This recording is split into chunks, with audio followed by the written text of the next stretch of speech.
Jill, do you want me to admit or I'm going to do it right now. Everyone ready to go? Excellent.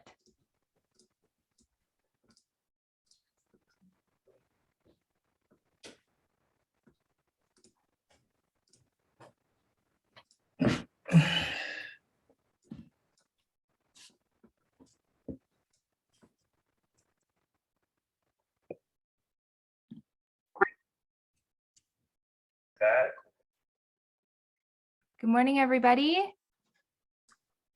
Let me go get one earbud. Were you muted?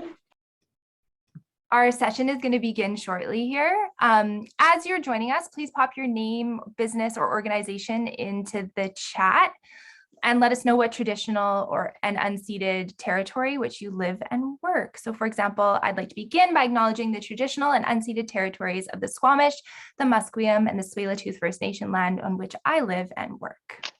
We'll get started right away here.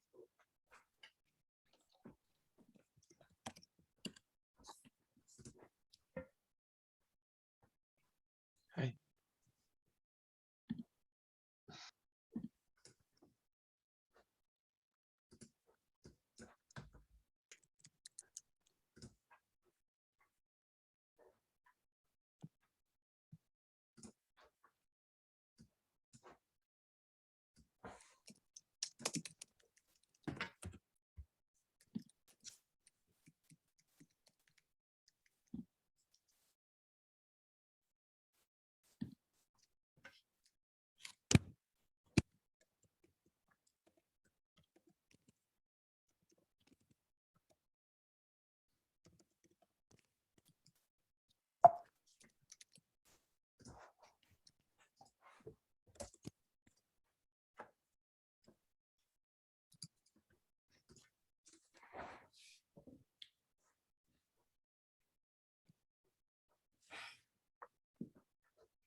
All right, thanks everybody.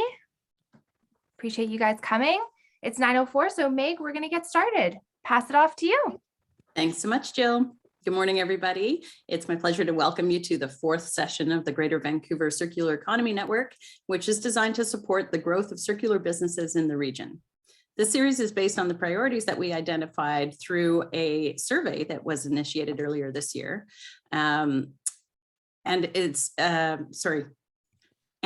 It's a collaboration between Vancouver Economic Commission, which I am here with today, Vancity, and the Share, Reuse, Repair Initiative. My name is Meg. I'm the Senior Manager of Economic Transformation at the Vancouver Economic Commission, and I am also joining you today from the territories, the ancestral and unceded territories of the Squamish, Musqueam, and the Tsleil-Waututh Nations, who have much to teach us about sharing economies in particular. Co-facilitating with me this morning is Michelle Bonner from Vancity. Michelle, you want to give a holler? Thanks, Meg. Happy to be here today on behalf of Vancity, and I also am grateful to be living and working on the traditional and unceded territories of the Musqueam, Squamish, and Tsleil-Waututh First Nations. And I'd like to pay my respects to elders, both past and present, for their stewardship of our land.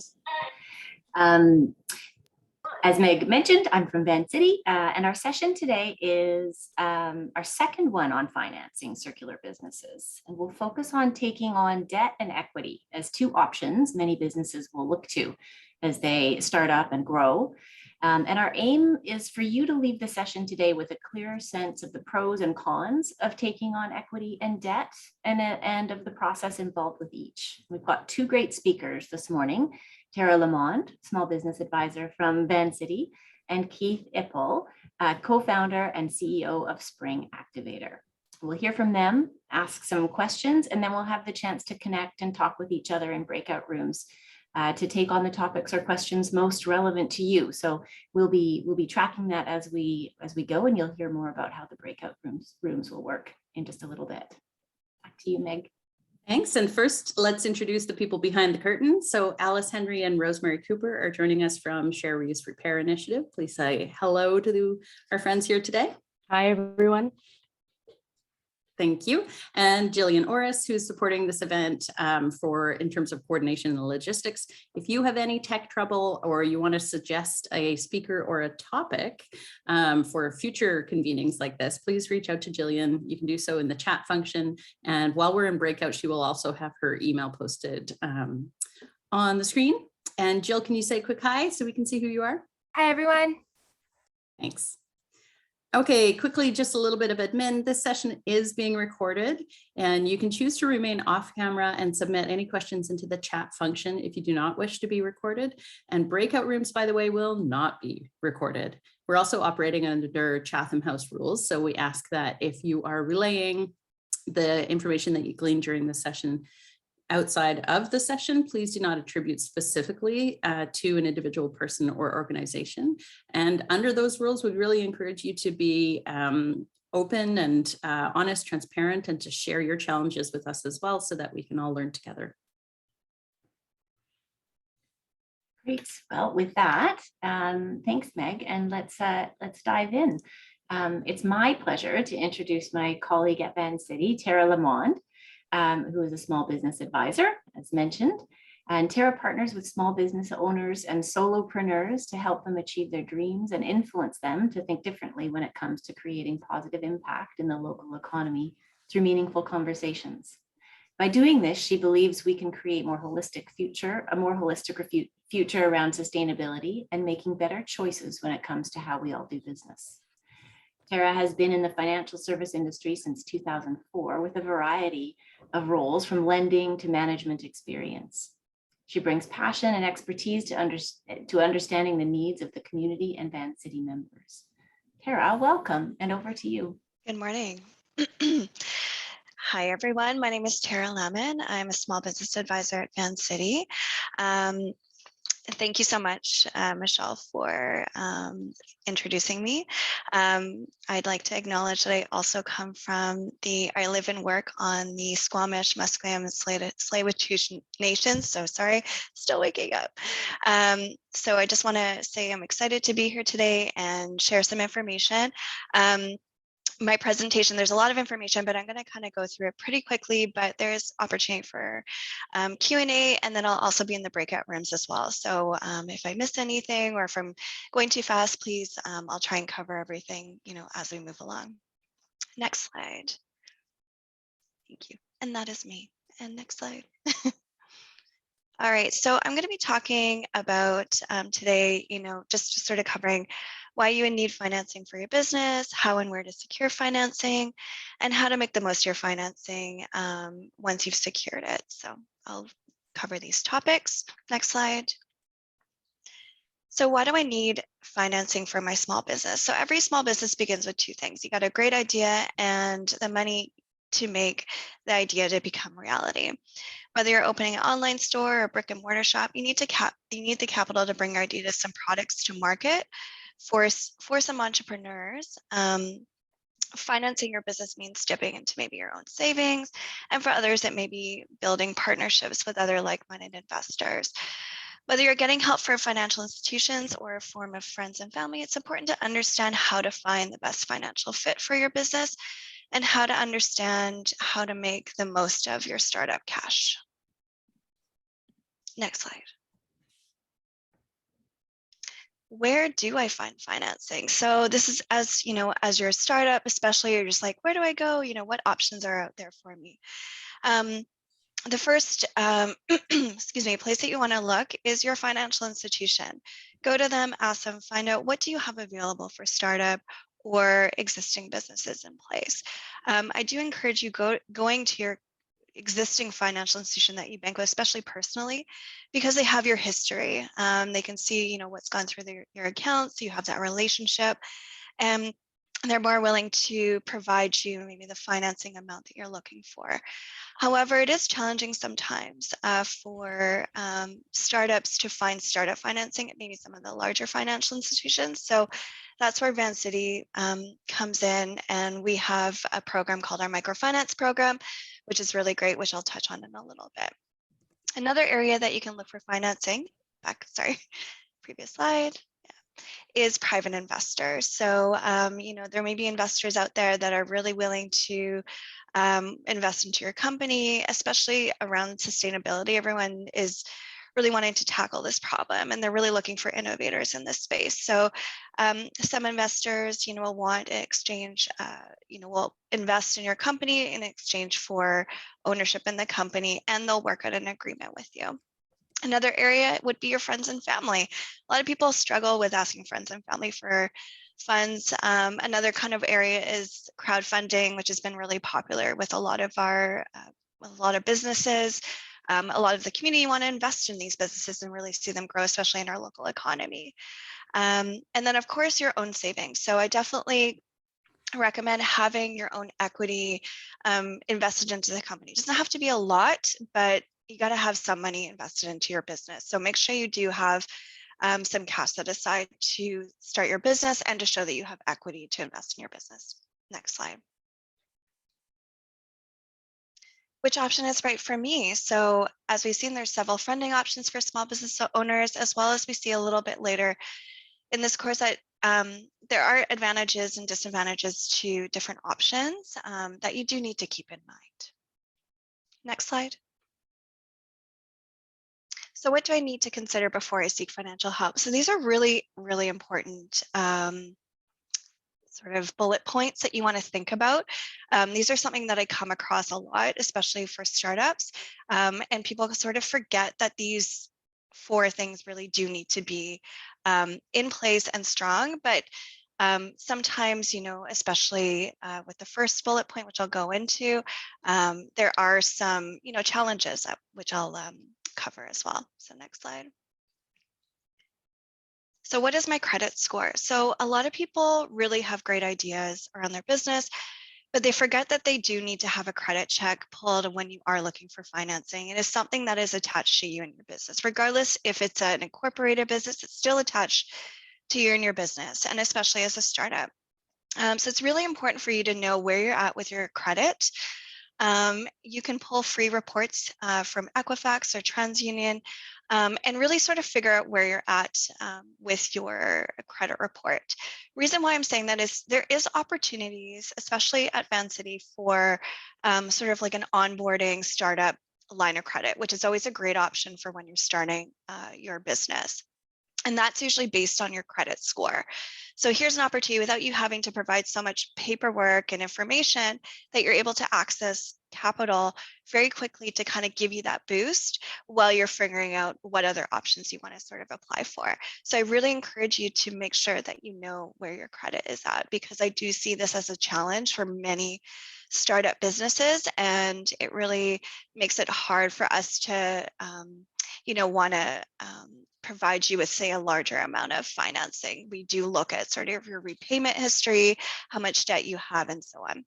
But we are willing to work with you if there are some things on your credit that may be a hindrance. We will work with you to sort of overcome those and still try to help you financially if we can.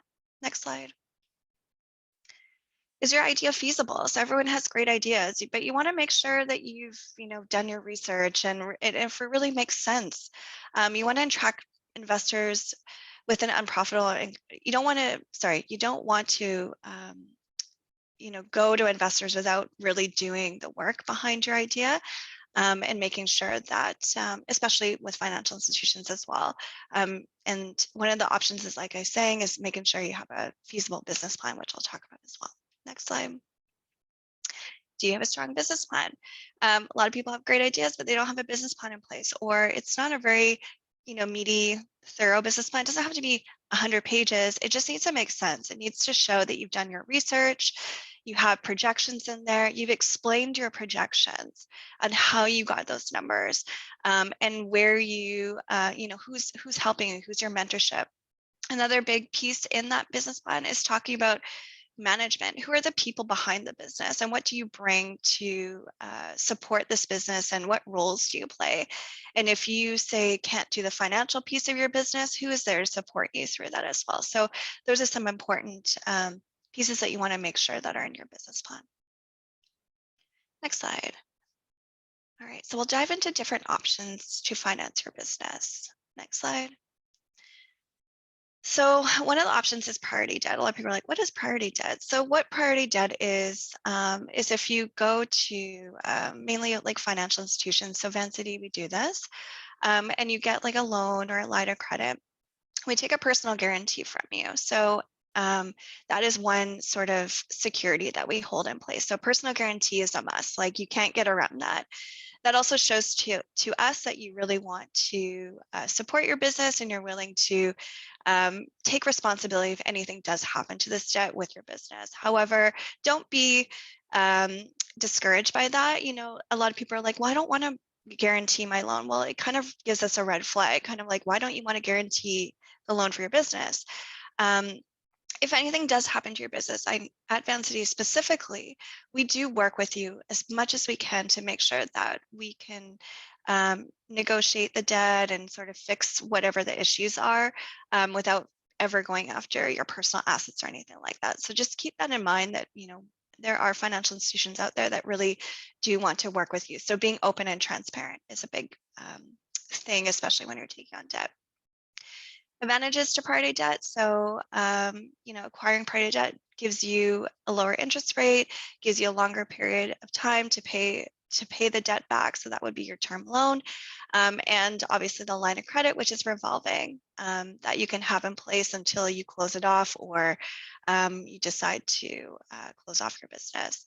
And yeah, there's really no disadvantages to it. Just making sure that you understand the terms and conditions of the debt that you're taking on, and you're being realistic, especially in your projections around how to repay this debt back. So especially with startup financing, you want to make sure that you put your first payment in the first month after you get it, and make sure you you know, you put that over the 5 years, and you really project that in, because a lot of people miss that when they're putting in when they're doing up their projections, is making sure that the debt is being included into those numbers. Next slide. There's a ton of government assistance programs out there, which are really, really great. Some of them are the CSBFA, which is the Canada Small Business Loan, especially if you're a startup or existing, and you're maybe buying like a franchise. And there's also programs for Indigenous people, persons with disabilities, youth, and rural residents. So always go on, you know, Google and search, you know, what sort of government programs are there that sort of meet, you know, you and your business and your situation. And there may be opportunities for you to get access to some lending, or maybe some grants as well. So, which is really great. Disadvantages is where it is. It's not for everybody. So don't be discouraged. There are so many other different options out there for you. Next slide. Asset-based lending. So specifically at Vancity, like in small business, we don't really do a lot of asset-based lending, maybe in our more commercial space where you are becoming a lot larger business.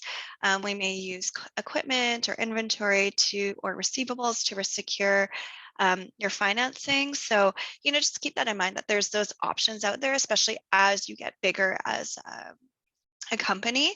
It's something, like I said, it's not something that we do more in small business. We take your personal guarantee, and we do put a charge on your business as well. Sorry, I forgot to mention that with priority debt.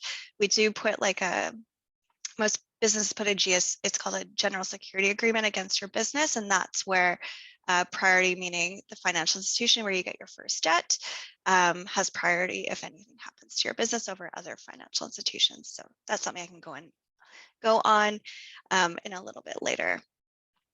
The disadvantages of asset-based lending is, you know, we may have collateral on your personal mortgage or some of the inventory or the equipment. And so it's tied up in that loan. So, you need to think about if you want to sell it, what does that look like? Can you make sure that you can pay back the loan because it is attached to that, and communicate with your financial institution what's going on, especially if you have security attached to a loan. Next slide. Friends and family. So like I said, friends and family are out there. They want to support you.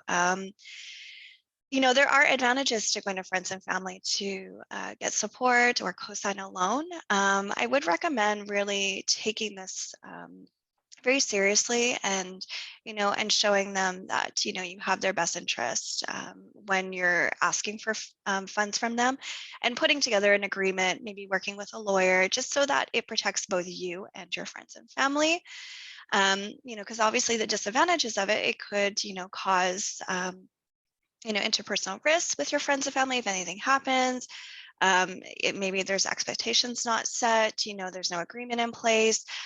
We would never want to hurt those relationships just over, a business dealing. So really, seek, independent legal advice, have your friend and family seek independent legal advice, and really work together to come up with something that's feasible while they're supporting you as you're getting up and running, or maybe as an existing business as well. Next slide. Your own savings. So like I said, it's important to have your own equity into your business, but I wouldn't recommend maybe using all of your savings to invest in your business, making sure that you have money set aside, to support, when you have those bumps in cash flow, or you're not able to secure financing so quickly. Really being methodical about using your own money into starting your own business. Most most financial institutions, ask, like, do you have equity in your company? It's usually about 10 to 20%.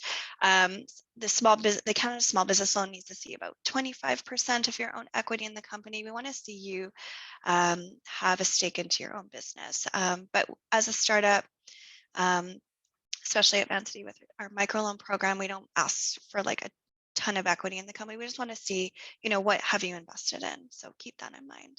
Next slide. Types of financing at Vancity.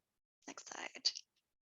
So we offer conventional financing at Vancity, and conventional financing means that it's not in any of our like special programs. This is something where it's more geared towards our existing businesses or businesses that are in the growth stage. And we really look at your, your borrowing power, your credit, your net worth as individuals who are guaranteeing the financing. And we look at especially your financial statements that you may have maybe for 1 year or 2 years in place, make sure your taxes are done. So usually that's what you would provide under conventional financing. It's looked at a little bit differently. There are specific policies and guidelines in place, especially at the different financial institutions. And so make sure, you have your paperwork in order and it's ready to go if you are looking to ask for financing, especially under the conventional route. And the other non-conventional is a lot of the other programs that we offer at Vancity, such as like our microfinance and PlanetWise and Unity Women Entrepreneurship Program, etc. So those ones I'll kind of dive into a little bit, but there's different ways that we can go. If you speak with any of the small business advisors, we'll figure out what is the best route for you, especially maybe if you don't have everything in place, how can we make this work to give you a bit of financing to get you up and running, or especially if you're having cash flow issues, maybe we can sort of give you a little bit of a bump at that time. Next slide. Be My Own Boss Loan, super popular. It is something that I've done a lot of over the years, and it's been an exciting program that I love to be a part of. And this is providing startup financing for businesses that don't have capital in place. And especially if you've got your business plan done, your projections, you've got some references, you've really hashed through, you know, all the different barriers that come into play, and you're ready to ask for financing, this is a great loan that we can support you with as a startup business.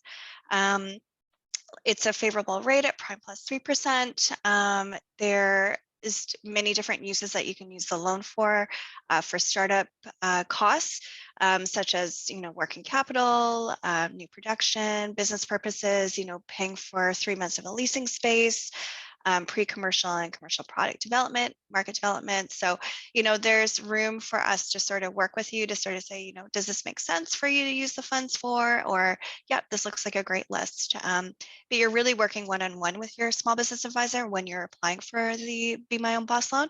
And it is a bit of a process. So please keep in mind that it could be a 4 to 5 week process, because we do ask for your business plan and projections to be reviewed by a third party, such as Small Business BC or Spring or Futurepreneur. So just keep in mind that we do want that vetted by another third party, just to make sure that you've hashed through everything before you come to us for financing.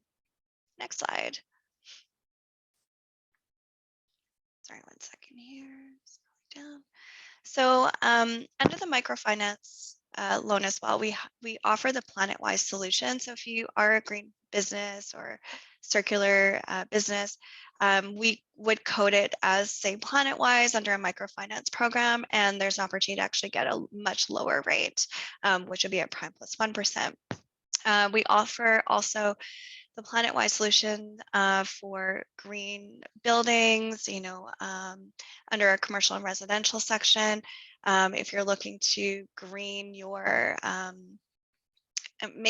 looking to upgrade your vehicles to more fuel efficient vehicles that are helping the greenhouse gas situation, you know, that would be sort of the solution that you would go into. And that's a little bit more in-depth conversation, but just know that these options are out there for you. Next slide. So, you know, the questions to ask, am I ready to look for financing? So, you know, think about, you know, is my credit good, which I talked about, you know, does my research indicate my business is feasible? Do I fully understand my market and competition? And do I have a strong, well-developed business plan, which is super important? And do you know which financing is best for you? So, like I said, you know, really start at your own financial institution, find out what options they have for you. And if not, you know, get second opinions out there, maybe talk to friends and family, maybe they have some referrals that they can sort of make on your behalf, and just know that there's a ton of options out there for you, but don't go grabbing at everything. Just be really methodical about where you want to start with your first financing, because you really do also want to build that relationship, especially as you grow, to be able to get more financing, and then how you want to seek financing elsewhere. That's it. Thank you. Tara, thank you for that. And just before we open it up to some questions, and Meg has already posted there, you know, please feel free to put them in the chat. Also feel free to put your hand up as well. Just a reminder that the session is being recorded, and so if you'd rather not be recorded, you can remain off camera and just pop your question in the chat. But again, you know, feel free to put up your hand as well. So we've got time for just a couple quick questions for Tara. I'm so sorry I went through that very quickly. No problem. There's great information in there. Super practical. Any questions for Tara? I have, you know, I've got, maybe Tara, I'll just give you a kind of an easy one to start. But is there a rule of thumb in terms of when you're shopping around, you're thinking about taking on debt? Is there a rule of thumb for, you know, how many institutions to shop around to before deciding who to go with? No, there's no rule of thumb. I think it's just more, don't get so far that they pull your credit each time. So I think that's a big thing, because every time your credit is pulled, it's a hit on your credit and your score goes down, and that can impact how much financing you can get. it's always a question of like, why are you going around to all these different financial institutions? What happened? Why weren't they able to give you financing? So you want to think about those questions. So that's like, I'm so sorry, everyone. Like I said, you want to be very methodical about where you go. So really starting at your own financial institution, they have the relationship with you. They have your account. They can see what's going through. And there may be more, much easier of a process to get financing. But if they're not able to meet your needs, then, definitely look at some other financial institutions, especially that align with your values. And that you feel would, be able to support you in alignment with your values as well. So. Great, thank you. Keith, we've got a couple good questions from Keith actually in the chat. Thanks, Keith. Keith says, hey Tara, what are the top, 1 to 3 things to avoid when doing a loan application? You've already shared, you shared one just in terms of, being sensitive to when your credit score is being pulled. Anything else you'd warn folks about? Just disclosing information about where you've looked for other financing, what other loans you have in place, because we do need to take that into consideration. Do find a lot of people don't want to share that information, and it's really important to do that. The biggest thing I can say is be open, transparent, and communicate with your advisor.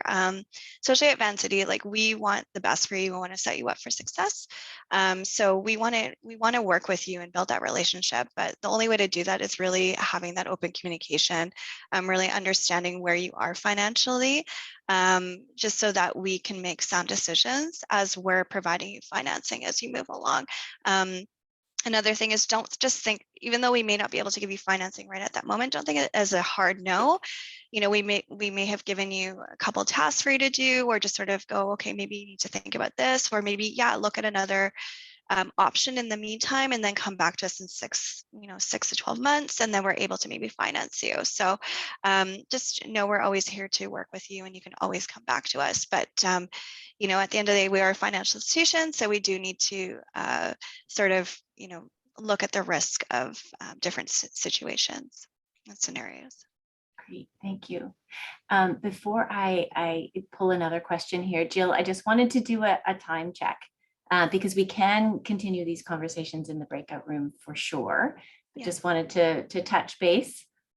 Yeah, let's do one more question and then we'll move over to Keith. Okay, wonderful. Then actually, Keith's second question is a great one. And you kind of touched on this a little bit, Tara, but as a company grows, and so it maybe is a little bit better established, does Vancity like to see another loan provider, like say Women's Enterprise Center or BDC, or another lender at the table? And anything that a business leader should consider when they're thinking about that? Yeah, it's not necessary, but yeah, we definitely love to see, because, Women's Enterprise and BDC are, government backed, a lot of their programs. So, that, if you go through them, they have a lot different process, a little bit more harder. So we know that if you jump through their hoops, that we're like, okay, great, you've made it through. So, this is more appealing to us to finance you. We usually partner with Women's Enterprise and BDC as well. So, just let us know if you're working with them. And then if you're also seeking financing with us, and we have lenders that we connect with. And so, maybe they can do some financing and we can do the other portion, and sort of work together strategically to help you finance your business. And I just wanted to actually answer one of these other questions here. How is Vancity different from the big institutions, local and mission-wise? Well, we're a local credit union. We're only in BC here. We are a cooperative as well. So it is owned by our members. So, as you become a member, you do invest into us as an organization. You do have a say as well at our board of directors, or our AGM each year. And we have our ethical principles in place, and we're very values driven. So, we very much follow what we say in regards to having our money go out into our local communities and really work. And it's really that whole cooperative cycle that we very much differentiate from other financial institutions. So you see your money working around you rather than going into big pockets. Literally, actually, right here. Right here. Yeah, This and webinar that's today. I used to work at RBC, and my dream was to come to Vancity because of the values. And this is why I love the work that I do and why I've stayed here, because I know every single day I'm doing something good, and it's really supporting the local economy, which is what we want to do on a daily basis. And we're making people's dreams come true. And the ethical mission, our mission statement is very important to me specifically. So that's why I stay with Vancity, and that's why I encourage others to really look at what are your values, what's important to you, and where you bank. Tara, thanks so much. I know we'll have lots of time in the Yes. breakout rooms to continue the conversation, but thank you. It was Thank you. great information. And Meg, Awesome, I'll Tara. pass the torch to you. Thanks so much, Tara. Really insightful information for everybody, including a few things that I hadn't really thought about, having not started a business myself. Like how much of my own equity would I be willing and daring to invest in my own business, and a bank looking for that level of investment and commitment too. So thanks, Tara will be available during the breakout rooms as well. Stick around to ask her some more questions and get your own questions answered. Next, I'd like to introduce Keith Ippel. Keith is the co-founder and CEO of Spring Activator, which, by the way, is also a certified B Corp. With over 25 years of experience as a leader in technology and impact business, Keith has accelerated companies and ecosystems and raised over 30 million in angel investment and venture capital. So he knows what he's talking about.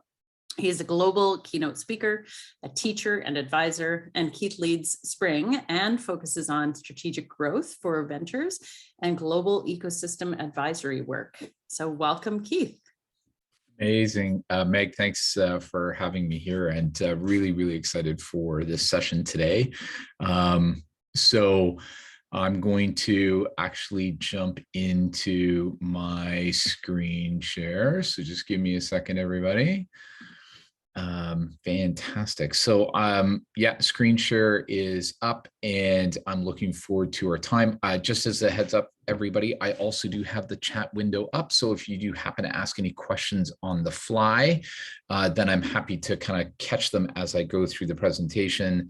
And then of course we'll have time for Q&A at the end as well. So for those who don't know Spring, Spring exists to change the world through innovation. We really work in equal parts with impact entrepreneurs as well as with impact investors. And so for us, the topic of investment readiness, seeking the right forms of capital at the right time, are really core to who we are as Spring. Typically, we are industry agnostic, so healthcare, education, climate solutions, food and agriculture, sustainability, circular economy, sharing economy, impact marketplace, and e-com. So definitely know the world that you're in. So first, I just want to give a shout out to VEC and Vancity, and also to the Share Reuse Repair Initiative. Fantastic to be a part of this today. Some amazing partners here for Spring. So yeah, just really excited for that. So what I want to do is I want to do a couple of things in the kind of 10-ish minutes that I have talking about capital. First, I want to do a little bit of demystifying, and then from there, I also want to talk a little bit about some of the spectrum and options that you have. And I just noticed that Michelle clarified that it's a portion of Vancity that is certified B Corp. Michelle, no pressure, but now that I've said it out loud, then I guess Vancity must do it. So there you go. Just kidding. So yeah, so really excited. So first, I do want to touch on the topic of why are you raising? And the reason for that is because I think when you start to look at sources of capital, you really have to think about why it is that you're doing this. So, one of the things that I love about capital and being an impact entrepreneur is, as I like to say, as Canadians, so often we don't say, hi, my name is Keith. We say, sorry, my name is Keith, right? Classic Canadian. And so, but when we're impact entrepreneurs, we don't say, hi, my name is Keith. We say, I need money. My name is Keith. And so, but the question is why? And so there's a couple, for me, 4 main reasons why you might be looking to raise capital for your business. So the first one is financial sustainability. You want to be able to get from here to there. Second, you may have very specific needs. These might be capital investments, like investing in infrastructure, manufacturing, inventory, etc. You also may be looking at growth and market opportunity, either expansion into new geography, say like Vancouver Island or Alberta or beyond. And then, of course, the fourth reason is to bring in partnerships. And what I mean specifically in this context is that the source of the funding is actually can be a partner, right? So in theory, for example, when you take a loan from Vancity can actually partner in other ways because of the different services and the different community engagement that they provide. Same thing with an angel investor, same thing with a venture capital fund, same thing with Women's Enterprise Center, et cetera, et cetera. So the important part here is, why am I doing this? And you really want to answer this question first and foremost before you do anything, and really get a handle on why it is that you're doing it before you just start to talk to people about money. So a few things that I will also say, especially in the context of circular economy businesses, is, when we talk about getting money from investors or angel investors or equity, selling shares or selling ownership in our entity, it is important to note that this world of angel investor was originally driven by technology and by angel investors supporting technology. And they really had two very specific outcomes. One was the company would go public, or second, the company would be acquired. And so it's important to note that angel investing really started in earnest right after World War II in Silicon Valley. A little bit of history for everybody. Hewlett Packard would be one of the very first companies that actually raised angel capital. But the whole premise was behind that. And so people were diving in to drive maximum financial return. And so for you as a founder and as a business leader, you have to ask yourself, why am I in it? Am I in it to make my organization go public? Am I in it to make my company be acquired? So what is that outcome that we're looking for? And am I going to be aligned with different forms of capital to be able to go do that? So I think that's a really important part in this mix. What I will tell you is that now at the end of 2021, there are angel investors who will look at alternative ways to fund your business. But do note that the majority still have these two outcomes in mind. So what this means, as Tara was speaking earlier, is really about, finding the right partner in this process, and values alignment is a big part of that. So the key, of course, with going public or being acquired is that it really doesn't apply to the vast majority of businesses. And I would argue probably 99 or 99+% of businesses. So the question then is, if we're looking for capital and we are looking for ways to fuel our business by bringing capital in, what do we do? And so what has emerged more, starting, I would say, about 10 years ago, but really has been like growing in earnest in the last 3 years, is this term that is alternative returns. Alternative returns, sometimes you will hear another term, which is called whole capital, and that's WHOLE. And so the premise here is that there are ways that you can receive funding into your business that does not require you to sell your business, and it also does not require you to go public. And so that's actually one of the great opportunities that you have now is, honestly, 10 years ago, angel investing was really the domain of like less than 1% of all companies. But in 2021, now heading into 2022, actually a lot of companies can get involved in getting angel investors to support your venture. So let's talk a little bit about some of the options that exist.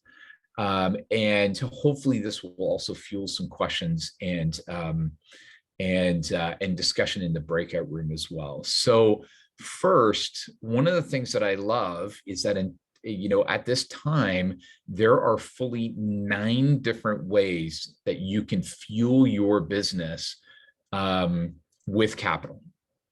Now, one thing I do want to note for everybody is you will notice that I did not put yourself on this list. And Tara actually did a fantastic job of speaking about this earlier, which is, are you expected by a financial institution with a loan or by an angel investor investing their own money in, are you expected to invest some of your money? Yes, absolutely.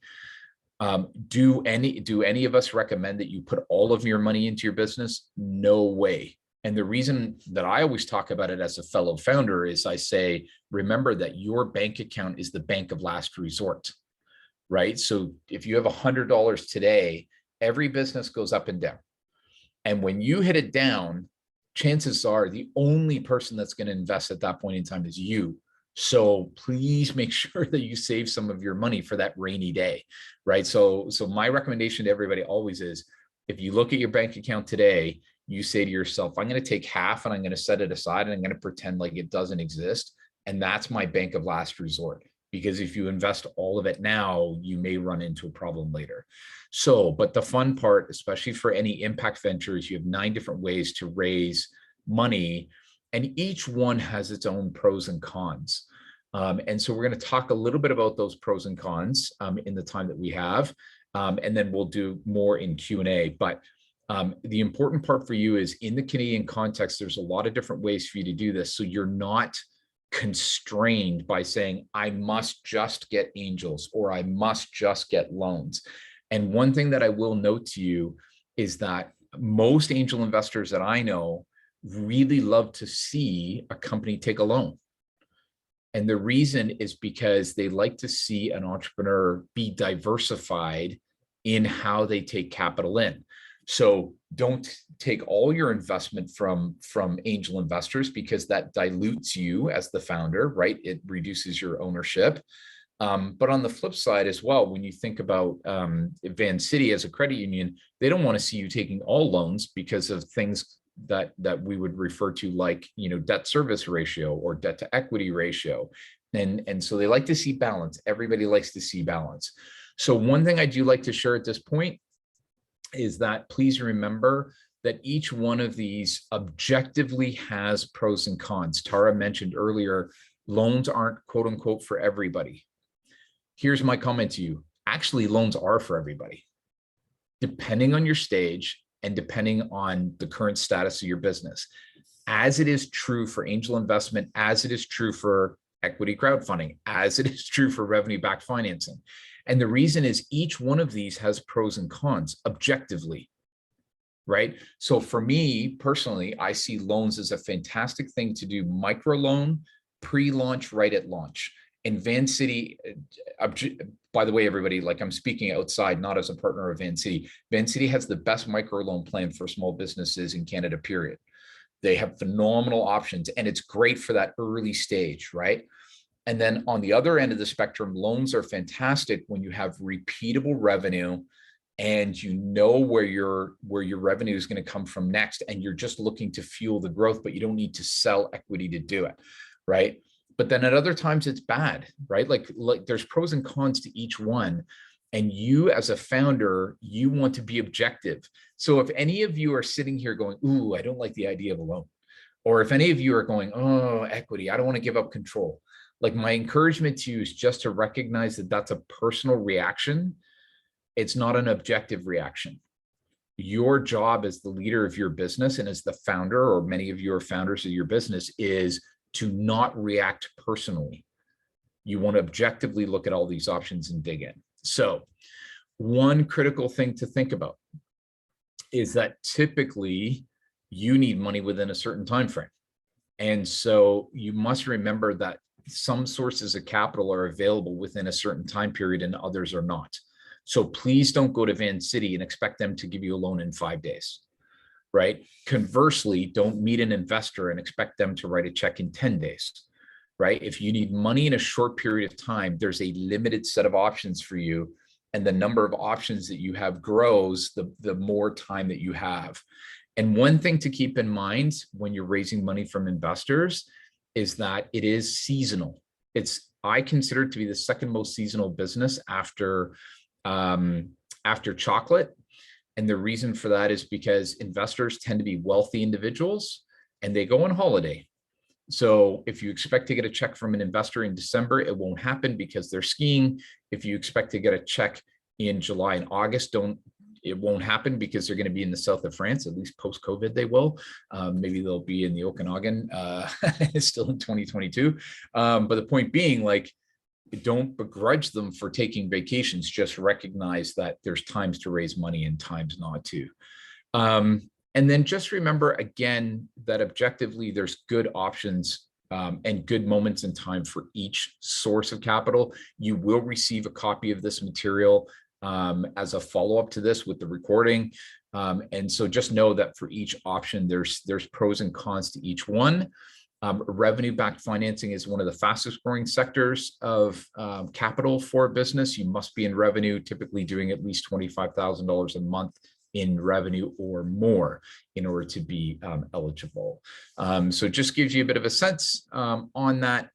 And then a couple of final takeaways: always start with revenue, right? With revenue, you prove that there's a need, you prove you have customers, and that starts to open the door to a lot of investing options, from grants and loans to angel investors. Again, understanding why it is that you're doing this, explore all of the options objectively, and then make a plan and be prepared. Tara did a fantastic job of speaking to that. And that is my presentation. I will pause there, go off of screen share, and I would love to just answer any questions that people have. Ooh, Keith, fire hose. Anybody else feeling that way? My God, that was a ton of information, some of which I knew, again, some of which was new to me. And I was watching reactions on those who had cameras on and saw even some very, experienced entrepreneurs sitting up and taking notice at a couple points in your presentation. So, man, we appreciate your expertise in bringing it here to us today. I have a question that was submitted privately that I'd like to put out so that maybe others who have this question might also hear the answer, which is many financing options are actually safe, SAFE. Can you explain the pros and cons of an SAFE, and perhaps, especially for somebody like me who's not in the finance world, explain what an SAFE really is? Thank you. So for everybody, Cole's notes, there are four main ways to take funding from angel investors or venture capital funds.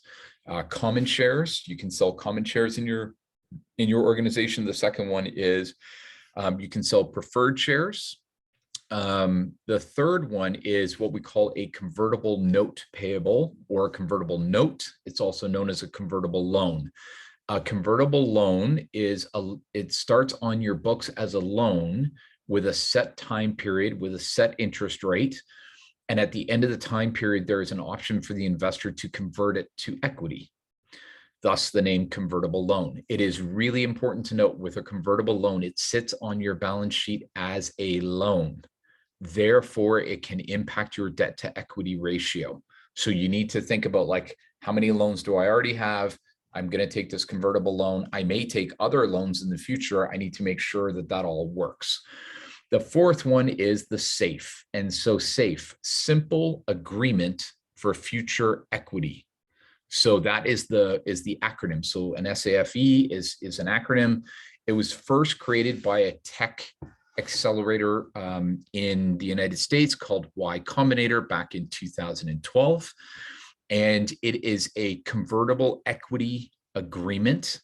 It is designed to achieve a couple of things. One is that when you are in a situation with investors where they're keen to invest, but you cannot agree on the value of the business, a SAFE agreement allows them to invest today where the valuation will actually be set in the future based on the conversion. So it's a way, layman's terms, right? It's a way to push the valuation discussion to the future, typically at least 2 years into the future. Second is that a SAFE agreement clearly signals to the investors that you intend in the future to sell preferred shares in your company. So for everybody, what that means is it is signaling to the investors that you believe that you will grow rapidly and you will likely take money from venture capital in the future, or a VC. So it's important to note that a SAFE agreement and a convertible note are ways to push the valuation discussion into the future. But a SAFE agreement signals to investors that you expect this thing to grow like that, right? And so you're going to take VC money in the future. So that's the critical part about a SAFE agreement. So my comment to everybody is that a SAFE agreement objectively may or may not be a fit for your organization. Convertible note may be a better fit for you if you're not sure where you're going, but you need to push the valuation discussion to the future. The other thing that I will say is, please, everybody remember, angel investors are a subset of humanity. So they're men and women, and they're gender diverse, and they have certain types of education levels, and they live in certain places, and they have families, they don't have families, they have hopes and fears and dreams, which means every investor is different, every single one of them, which means, and I've seen this, like you get on the phone or you meet an investor and they're like, hey, I love your company, let's do a SAFE. And then you're like, well, I'm not sure that's right for me. And they're like, well, I only do SAFEs. And so my comment to you is, it's not that they're right or wrong, it's just what they like. So it is important to know when you're working with angel investors, remember, they're all individuals. Don't expect them to all think and act and move alike. An angel investor is not a Vancity ATM. You don't punch a couple of buttons and money pops out, right? So just please remember that as you go through. Yeah. So anyways, cool. That's great. And I think that it reflects too on the entrepreneur, right? Know yourself. Yeah. Know your fears and hopes and dreams, and be looking for those partners who can align with those, that you will have a functional, hopefully also comfortable relationship with long-term, because you're not just exchanging funds. Yeah. Well said. Cody, I think you have a question. Thanks so much for presenting this. This is great. Our company itself, I guess we need more, help in like big scale direction. This is our first tech play, and so licensing and growing and going into different markets and things like that is not in my wheelhouse yet. So finding kind of like socially and environmentally aligned investors that are also willing to get into the business a bit and actually do the work, not just give over the money. Like we really need the expertise more than the capital. So is there resources to find those types of people that are more active in business? I know there's active impact investments, which I hear is a little bit more active in companies, but yeah. Great question. So one of the benefits that you have now is that angel investors, venture capital funds are way more public about who they are and what they're interested in and what they're active in. So circa even as most recent as 2015, like they were very, very private, and they become a lot more public. So first, if you want to like, how do I find people who are aligned? AngelList, Crunchbase, Gust, and maybe what I'll do is I'll quickly whip this into chat. So the four main places that you would seek investors are on those four platforms that I just put into chat. So AngelList, Crunchbase, Gust, and LinkedIn. People are actually very willing to say I'm an angel investor now, and they actually tag themselves with what they invest in. So do they invest in climate solutions? Do they invest in circular economy, sharing economy, hardware, software, right? You mentioned technology enabled. So, but are you a hardware play? Are you a software play? So people love to kind of describe that. Are you business to consumer focused? Are you business to business focused? So point number one is you can actually do a great piece on that. Now, I do want to highlight something. In AngelList, the last time I checked, there's about 100,000 people. So true story, everybody. There's 100,000 people in AngelList who have tagged themselves as investors. So if you're sitting here today going, I don't think there's any money out there, I'm here to tell you, you're wrong. Like the world is at its peak wealth today.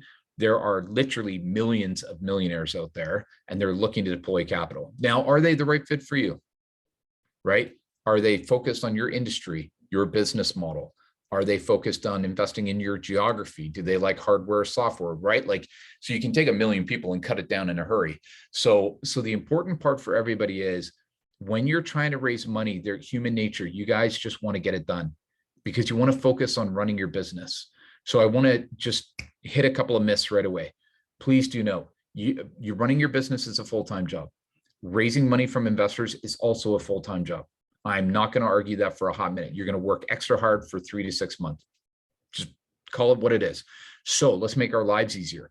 Wait, for everybody, pick Thursday night, which is what, tomorrow night. So tomorrow night, between now and tomorrow night, go out to a store, buy your favorite beverage, kombucha, red wine, beer, I don't care what it is, right? Take it home, put it in the fridge if you need to, or leave it at room temp. And then at 8 o'clock, you're going to open up AngelList and you're going to crack open your favorite beverage and you're going to bank on 3 hours solid of like searching, finding, looking, adding somebody to your list, then deleting them because you realize they're not a fit. Like you just need to invest 3 to 4 hours before you're like, oh, look, I found 20 names, right? So I think that's important. And then the other piece is once you start to identify those people and talk to them, Cody, as you start the conversation, then you get to find out things that are not on a public platform. Like, do they like to be active after the round? Do they provide strategic value beyond the check? Do they have industry experience? Do they have business model experience? Do they have a great set of like network for customers, et cetera? So those are, I think, some key pieces, but that will come out in the conversation. That's hugely valuable for you because you would be selling them a piece of your business, right? As soon as they buy a share certificate, they're now a partner with you until you sell it or you go public or something else happens, right? Like it's a business marriage. So the good thing for you is having these conversations really help to get to a place where you can have confidence in that process. One thing I would encourage everybody here is, as a circular economy business, if you have not yet connected with Foresight Canada, I would highly recommend that you do that. Foresight Canada has a set of programs, most of which are free. A couple are super cheap, like $200 a month cheap. And they do incubation acceleration support. There's 600 climate solutions and entrepreneurs in their network across Canada, plus a whole bunch of like investors and partners, et cetera. Separately, we run a program which we call the Impact Investor Challenge. So if you're laser focused on raising capital, our applications are open right now. We have a couple of programs that are running in early 2022, actually one being a partnership with VEC for climate solution businesses. The deadline to apply is November 28th. And it is free for you as a company to go through it. So these are ways for you to get active support for your round, but also active support for your business. So just sharing that, and I'll pause there. By the way, can you guys tell I love talking about fundraising? Like I could go all day.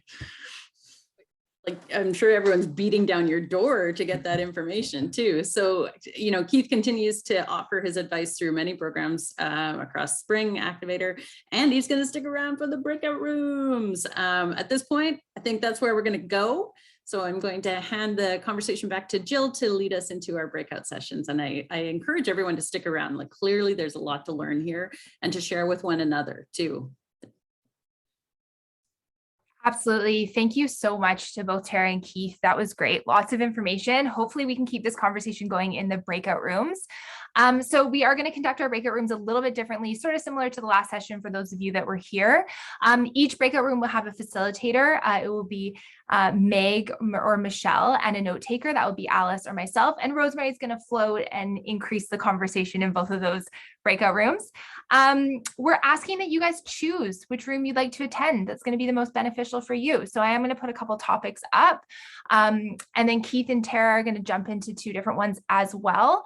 So we will be following the Chatham House rules as Meg mentioned earlier. So we welcome everybody to share candidly. This is really where we want to hear from you. Our note-taking team is rapid fire note-taking. So everything you want to share, if there's resources or information you want to go out in that resource document that gets sent out after this session, we'd really love to hear from you. So as active as you'd like to be. So please just make sure that you are sharing candidly in these spaces, but after the meeting, please bring up the points that are mentioned, but please don't allocate them directly to individuals. So the options for the topics to be discussed in each breakout room are as follows. I'm just going to mention them verbally, and then I will put them in the chat. So the first one in breakout room 1, are there certain sources of funding that are looked upon more favorably or are more useful for leveraging additional funding from other sources? Have people in the room been more successful with certain sources of financing for their circular business model versus others? So here it is just in the chat. That's going to be breakout room number 1. There you go, guys. So think on that one. And breakout room number 2 will be, how do we communicate the value of circular businesses when seeking out financing? How does that communication change based on the source of financing or based on financing trends in our regions? So that's going to be number 2. Okay. So we will open up the breakout rooms, pick which one you'd like to go to. We'll come back together at 10:20 for a brief debrief, very brief, and we will close out this session. Any questions you guys have, flag them for me. Thanks.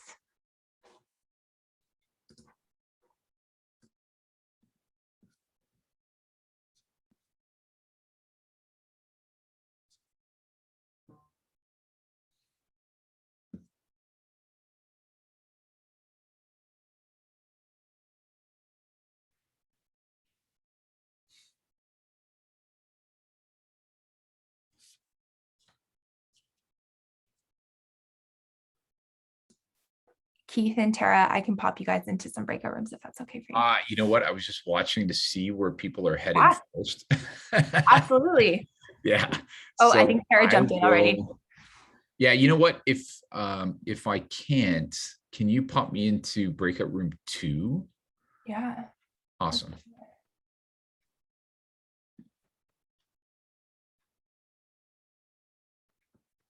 Let me see if I can do it. Oh, off he goes. Cody, do you need to jump into one? Are you able to do so? Oh, Looks like he jumped. This is Yeah. Mike. Mike. I'm clueless. no worries. So So we've got three different ones. So funding sources and leveraging, communicating circular values. Sorry, there's just 2. do the circular values one. Okay, sounds good. I will assign you now. Sorry, I can't find a way to move to a breakout room. No problem, Victor. I'm here to help. Would you like Oh. to participate in the funding, sourcing, and leveraging, Number 2, please. or communicating circular values? That one? Yes. Okay, Yes. great. I'm sending it to you right now. Thank you so much. No problem.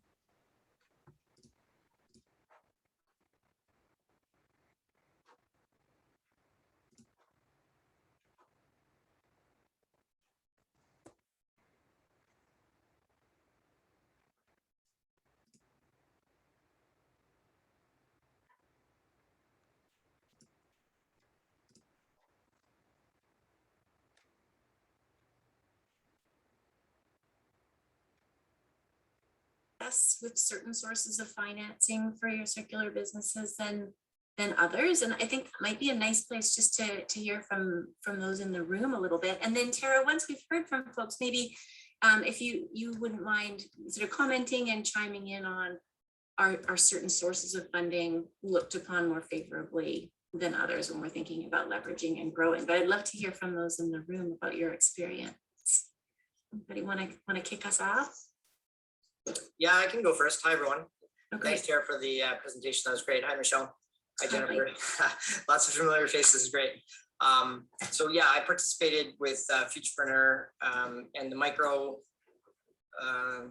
microfund from Vancity. So it's been great to kind of combine those two and really kind of kick things off to explore how to make this business model work. And yeah, so it's been really successful. And I actually just reached out to my account manager at Vancity yesterday to kind of learn and explore what other potential options are there. And I have a unique kind of model where we're kind of doing rentals as a service, right? And so we need inventory to be able to rent out. And that inventory is expensive. And with kind of rental model, it takes a long time to recover that initial investment. And so we're trying to collaborate with our partner brands who manufacture the inventory to acquire these assets at a much lower price. But it kind of then shifts the burden on them for the working capital issues where they put up money to manufacture the product, and then we're renting it out for them as a service. So then it also takes time for them to recover their costs, and then ideally they're making more over time. And so, yeah, there's some sort of interesting, we're just kind of trying to figure this financial model out. And I think there's some sort of financial innovation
think they're all going through a period of self-actualization where, beyond money, someone gave us talent and help to do something bigger. So Sure. I think that has to be a part of your story. So please reach out. Yeah, I will. I'll connect with you. Thanks for that. Yeah, you bet. Also, we run on sugar sheet, if you know that, but Yeah, I know that. just in case anyone else is wondering if you should make a leap, there's absolutely nothing, there's nothing stopping you. It's the best option. That's a great note to end on. I can see that Jill's pulling us back. So I think we just barely dipped our toe. I think of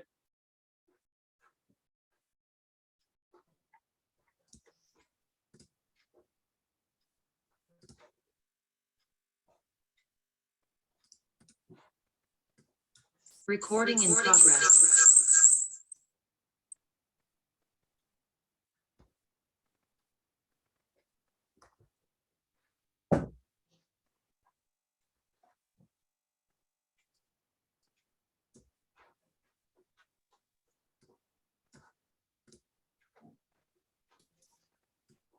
slowly making our way back here, I think. Yeah, we're just getting everybody back into the room. Mhm. And while we're here, I think the next thing Jill's going to ask us to do for our group is to just enter into the chat. It's kind of one thing you're going to go away and do coming out of this. So I'll give you just a little heads up so you can think about that. Am I right, Jill? You are. Meg's going to ask that one. Okay.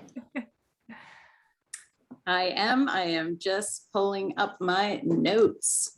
Man, everyone's disappointed, right? We get cut off in the middle of some really awesome stuff, which is fabulous, but we want to commit to getting you out on time so that you can go and spend the rest of your day doing all the things that we talked about during this session and securing your funding to finance your circular economy business, hopefully here in Vancouver. Okay, where are we? Thank you, everybody. That was intense and amazing. We all learned a lot. And we're going to pass it over to Jill now for closing out the session in our last just couple of 2 minutes, I think. Absolutely. I'm going to make this really short and sweet. So thank you everyone for your participation today. Michelle and Meg for facilitating, Tara and Keith for presenting, and everybody for joining today. This was a great session. I feel like we've all learned a lot. Yes, the clap. Just flagging that within the next week, we'll be sending out a post-event survey. But if you are so inclined, we would highly love if you could do it really quickly right now. This will take about 2 minutes. Just click on the link I've posted in the chat. It's just feedback that helps us really develop these events further and then to understand where we're going from here. We have one more event left and we'd love to hear you guys' feedback of what you would potentially want to see later on. We want to really be directly responsive to what we can do to help you. This is all about you guys. So someone you want to talk to, please reach out to me. A topic you want to address, let us know. We can help connect you to the people in the room or the people in previous sessions. We really want to respond to what you want. So my email is Jillian.Orris or jill.orris@gmail.com. Please reach out. And I'm just going to pop that in the chat right now. Yeah, or advance the slide. Well, there we go. Yeah, there we go. So thank you again to Tara and Keith. Their contact information is right here. So if you would like to reach out to them, you can do so here. And we are planning to meet one last time, as we mentioned. This is for our policy forum coming up on November 23rd. We will be hosting this forum with policymakers and circular economy businesses. We would love to hear from you guys. So what policies are holding back the circular economy, and what policies do we need to unlock the full potential of the circular economy, and what's coming up next in municipal and regional policies that government and the circular economy can help accelerate.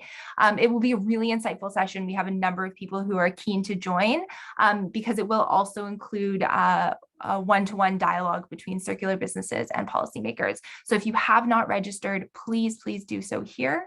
I'm going to pop that link in the chat as well. We would love to see you guys there. Perfect. And finally, you can see all of our partner emails listed here. So thanks again to our speakers, our partners, and to all of you for spending your morning with us. Some of the partners will stick around for another 5 minutes, just if there are any follow-up questions or comments for this session. And if not, we'll see you at the next one. And everybody have a wonderful day. Thank you so much. Cheers, everybody. Thanks, everyone. Thanks all. Okay, partners, let's just hang out for a few minutes here to see if anybody wants to ask some questions.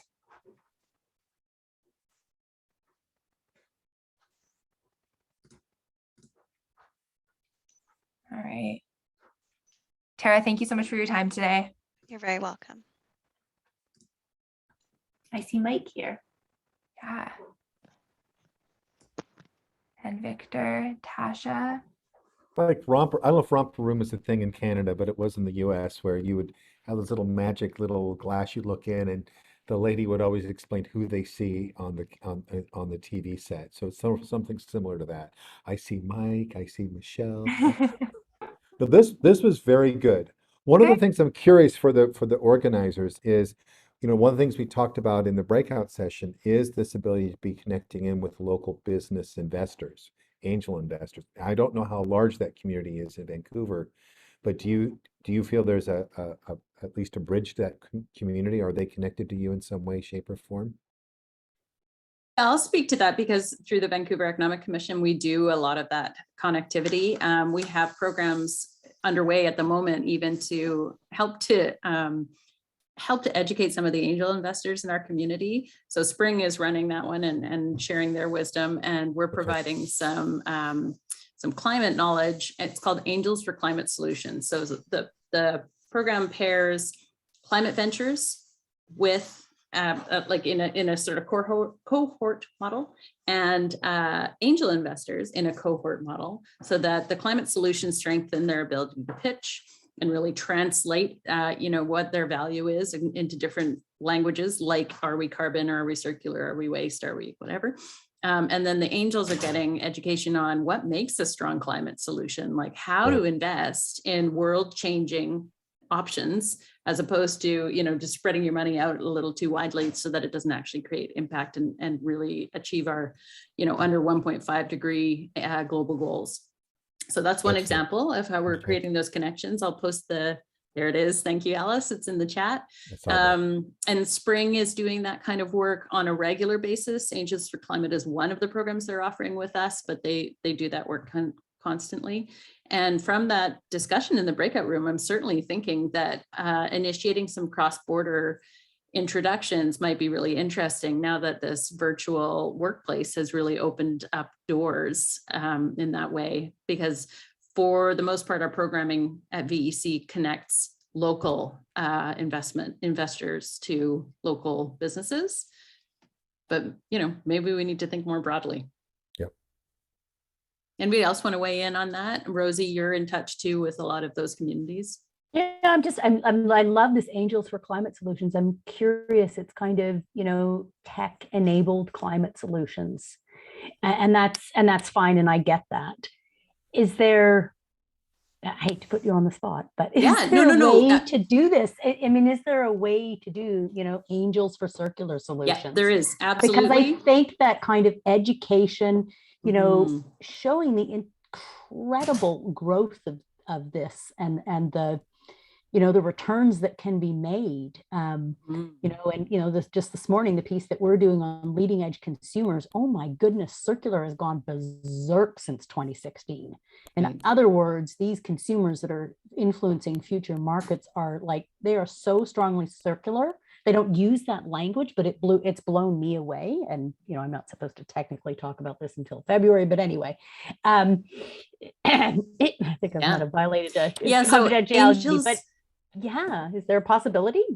Yeah, there is for sure. Angels for Climate Solutions is built on a similar idea that Spring has offered previously, called their Impact Investor Challenge. That's also on right now. So that's training investors in measuring social impact through venture investment.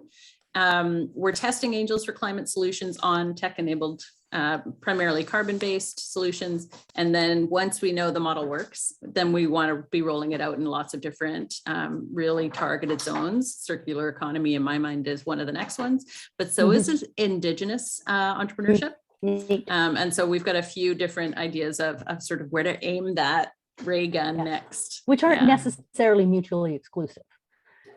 Wholeheartedly, circular and Indigenous, right? Certainly not. And neither is tech-enabled and Indigenous or circular. Yeah. Okay, guys, partners, I know that we do have another meeting, so I think we will have to shift